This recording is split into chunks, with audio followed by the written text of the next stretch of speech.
So yun po mga idol, no? Grabe. Dito po ako ngayon sa sa dati kong location, dati kong bahay. Dumaan lang ako dito kasi bago ako makarating sa bayan, madadaanan ko pa ito eh. Sobrang layo po ng pinanggalingan natin. Dito lang ako nag-relax. Pinilit ko makaabot ito ng hindi pa masyadong madilim, no?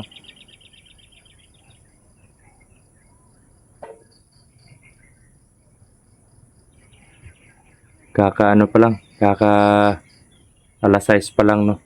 In punto. Tumakbo ako, nagmadali akong papunta dito kasi umuulan kanina.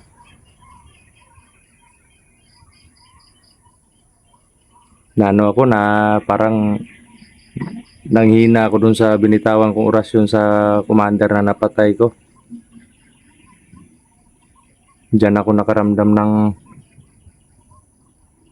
panghihina mga nakalipas yung 5 minutes, no? Diyan ako parang napagod yung katawan ko, no?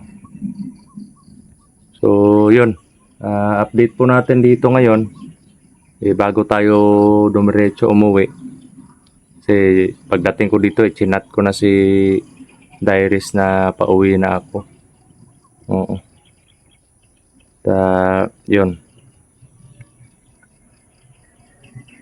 wala na din daw doon, konti na lang yung pagkain kasi may nakabili ng bigas nung nakaraan pero hinati lang namin, no? Hinati sa aming tatlo ni Dairis, Nathan at sa akin, at yung kalahati andun sa mga bata, no?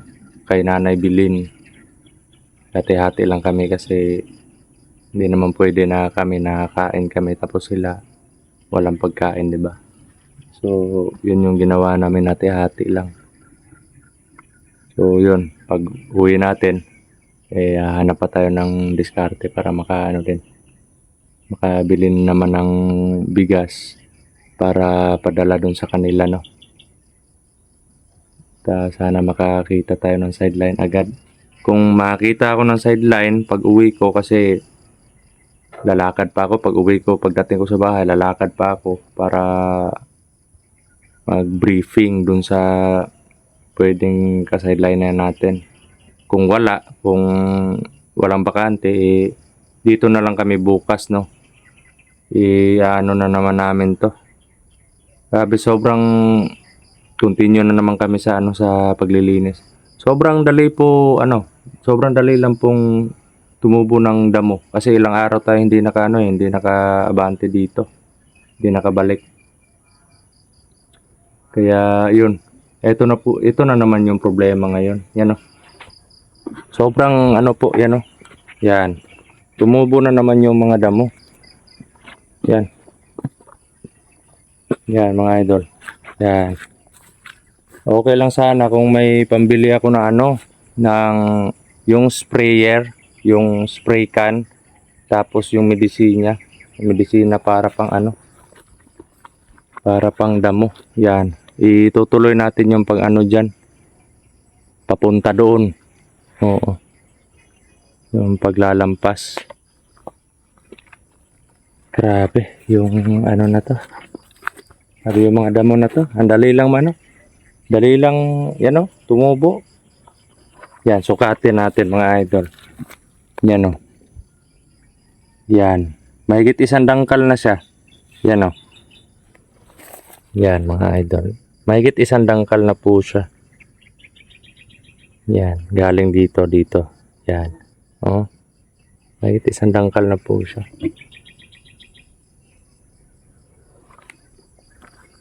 At yun, kayang update dito sa natin? Halaka, nalaglag yung bunga. Ay, andito pala. Yan, yung bunga. Yan. Yan. Ay, hindi na yung camera natin.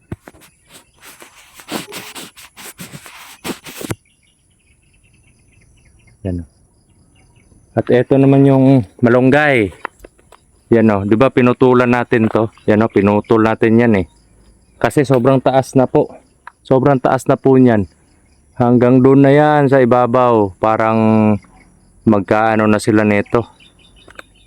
Yan. Nang ano na naman siya, may mga tumubo na naman at parang matataba na siya yan o. Mabuti kung manuhan natin ang abono. Yan o. Yan. Ito. Yan. At ito naman, yan o. Yan. Mataba na siya. At yung saging naman eh, parang nakahinga talaga siya no. Kasi wala nang sagabal sa pagtubo niya eh. Yan. Medyo na-recover na po siya. At wala pang ano, may hinihintay pa akong tumubo dito na isang saha or yung ano niya. Yung kumbaga mother plant to eh. Ito yung iiwan ko. Yan o. Yan, palalakihin natin yan. Yan. Para yan yung susunod dito. Kung gusto nyo talaga ng kahit walang abono at malalaki yung ano, yung bunga niya, eh kailangan isang ano lang yun, isang followers lang yung or isang follower, anong tawag doon? Isang anak kumbaga. Yan. Isa lang yung iiwan. Ito, papatay natin to, kukunin natin to. Ito.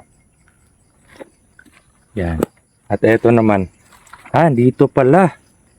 Ito yung iiwan natin. Yan ko lang nakita eh. Ito yung iiwan natin kasi medyo mataba siya. Yan. At galing pa talaga dito sa ano niya. Yan. So, yan. Papunta yan doon.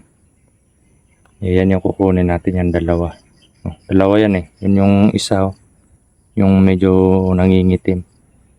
Yan, kukunin natin yan. Ito yung ianuhin natin. Tapos pag ito naman yung lumaki at malapit na mamunga, katulad nito. Yan, katulad nito. Ang gagawin natin, kasi maraming regrowth yan eh, na tutubo, di ba? Maraming regrowth yan natutubo, parang paikot yan sa katawan niya. Iaanohin natin, iiwan natin yung pangalawang tutubo or pangalawang anak niyan. Para lumaki yung pangalawang anak niya pero siya malapit na mamunga. Ganon yung style ko po. Sa akin lang yung ano na yan, no. Yan lang po yung pamamaraan ko kasi wala tayong abono eh. Okay lang sana kung may abono tayo. Wala tayong pambili. At ito naman kukunin natin to kasi sira na to eh. Yan. Sira na to. Yan o. Yan. At ito naman, purpose ko po naman dito kasi wala tayong abono. Nagdadala po ito ng potassium. Ito yung puno niya. At ito po yung nagpo-produce dito. Yan. Yan. Siya po yung nagpo-produce dyan sa anak niya. Ito po yung anak niya. Yan. Malaki na po yan.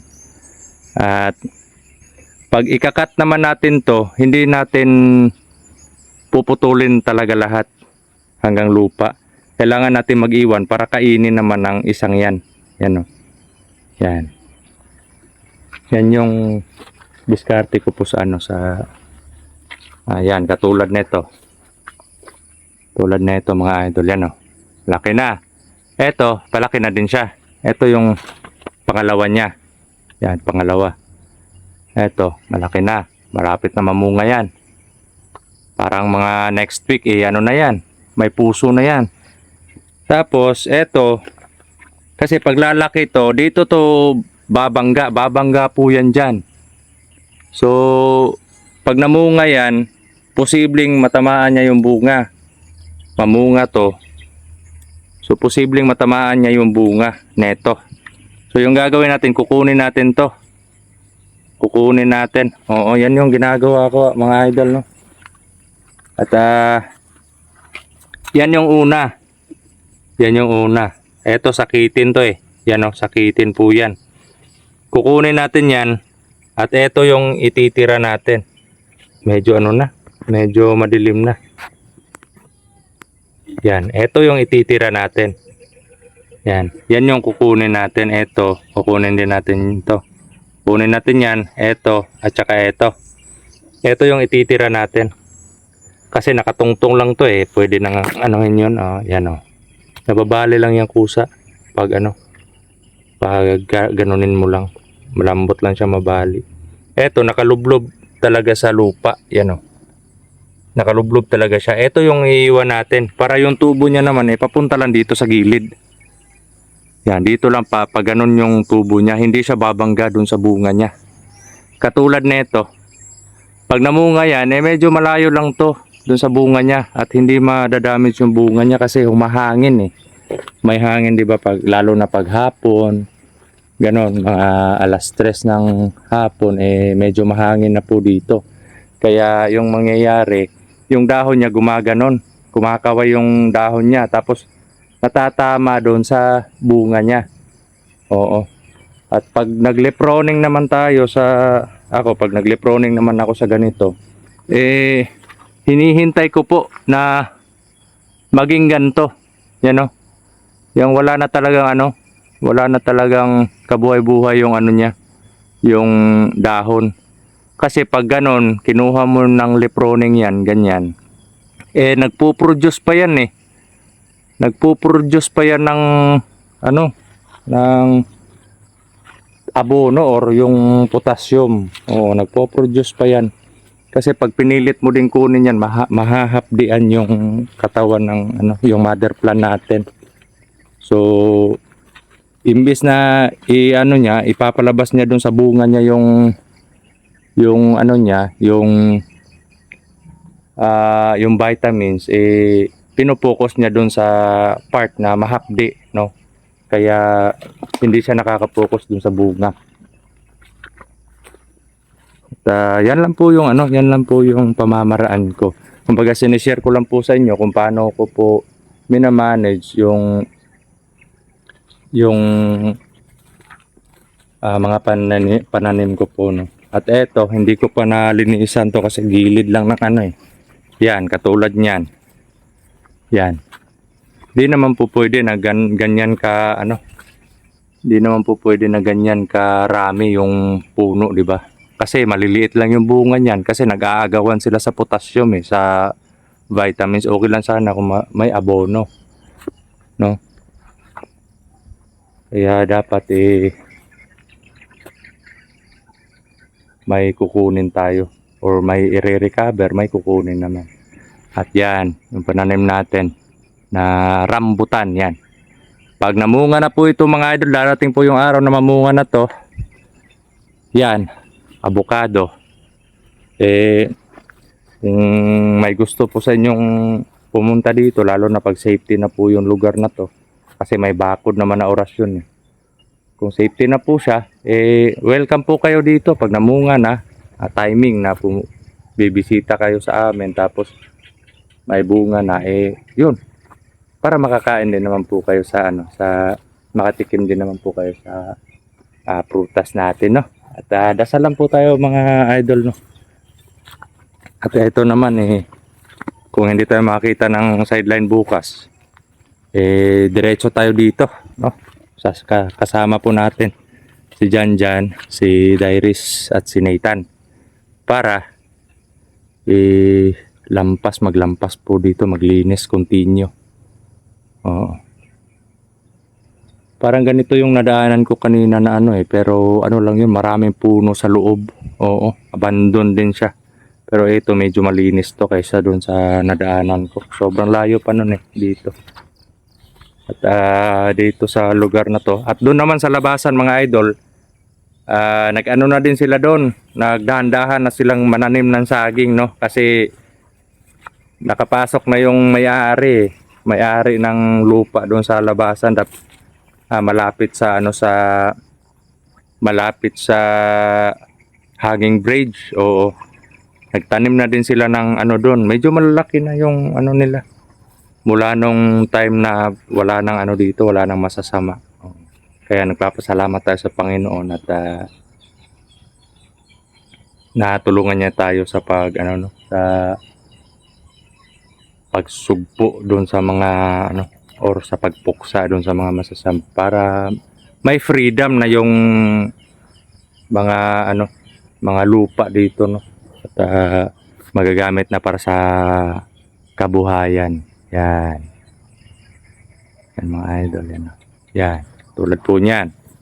Hindi naman po pwede na ganyan lang yan. Oh. Medyo maliwanag sa cellphone pero hapon na talaga dito. Yan. Oh. Yan. Ang bilis lang ng oras. Yan. Oh. Kailangan may iiwan ako dyan. Eto, iiwan ko to. Yan yung malaki. Yan. At eto, puputulin ko yan. Yan, puputulin ko. At yung i-recover ko yan. Yang nasa tabi ng mother plant. Yan yung i-recover ko. Tapos yung nasa ano naman, nasa likod, puputulin lahat yan. Kasi iba po ako mga idol habang naglalampas ako, pag may nadadaanan akong ganito, inaano ko na, one time ko na lang para hindi na pabalik-balik ng ano. Pagkatapos mo maglampas, maglilinis ka naman, ganito, ganyan. Kasi double purpose na po yun. Habang naglalampas ka, may madadaanan ka na ganyan, dilinisin mo agad or magsisili ka agad ng mga pwede mong i-recover para pagkatapos ng lampas or malinis na. So, syempre, naka-recover na siya. O, hindi kasi pwede na, kumbaga, doble na yung trabaho pag iiwan mong ganyan yan. Yan. Hindi ko pa naano kasi yan kasi nasa gilid ng kanal. Iiwan mong ganyan. Tapos, pagkatapos mo lampasan, babalikan mo na naman. So, doble na yung trabaho. Oo. Katulad yan, bukas. Magsisilik na tayo ng iiwan natin sa mga yan, no? Yan. Grabe, madilim na dito mga idol. Yan.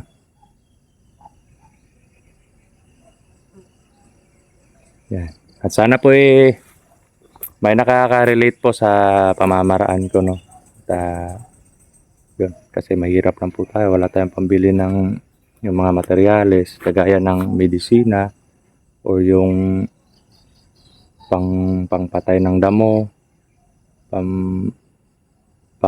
yung sprayer, yung spray can. Oo, wala tayong pambili nun kasi pag sa tuwing may pera tayo or may mga tayo, may blessing galing sa Panginoon, hanggang pagkain lang talaga yung nabibili natin.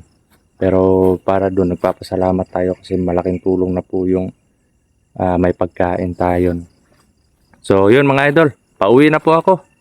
Banti po tayo para makauwi na po tayo. No? So, yun, maraming salamat po sa panonood ng video natin. Update po dito sa dating location.